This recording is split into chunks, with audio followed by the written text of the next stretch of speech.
Au moment de leur décès, certains de nos concitoyens ont des traditions qui divergent quelque peu de celles de la majorité. Que devons-nous faire pour satisfaire les premiers sans troubler exagérément les autres? Après le vivre ensemble, le mourir ensemble. Ayant constaté les importantes différences entre la réalité de son pays d'origine et le Québec, Mme Belkacem a décidé de fonder une association pour mieux faire entendre et comprendre les besoins de la communauté musulmane en matière de sépulture.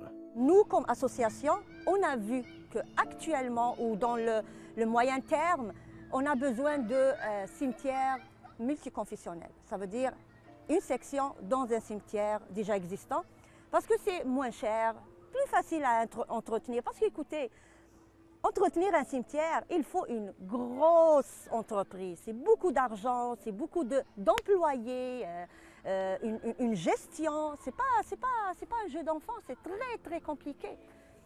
Et il y a aussi le contact humain avec les personnes, les parents des personnes décédées. Et je vous dirais, ça c'est pas quelque chose de facile. Parce que parfois, il y a des parents qui sont... ils trouvent quelque chose sur la tombe, ils sont en colère, on comprend ça. Alors, vaut mieux avoir quelqu'un qui gère comme il faut un cimetière. Le cimetière de Laval, fondé en 1955 et géré par la famille Poirier depuis 1982, est un bel exemple de cohabitation interculturelle. D'ailleurs, une de ces sections est réservée aux défunts de confession musulmane depuis 2014. À l'heure actuelle, on pourrait dire que depuis quelques événements malheureux, par contre, il y a des développements qui se sont faits, il y a eu des offres qui ont été établies et je pourrais vous dire que, d'après moi, techniquement, il y a des produits qui sont offerts à la communauté et les besoins sont à peu près comblés à l'heure actuelle. Je vois plus de problématiques immédiates.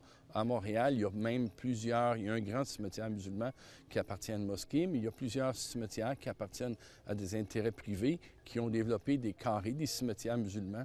Il y en a 5 dans la région de Montréal. La situation dans les régions entourant les grands centres de Montréal et de Québec semble donc en bonne voie de répondre aux besoins exprimés. Qu'en est-il ailleurs au Québec? On veut vraiment avoir des sections partout au Québec, dans chaque région, pour la proximité, pour que ça soit près des personnes endeuillées. Hein?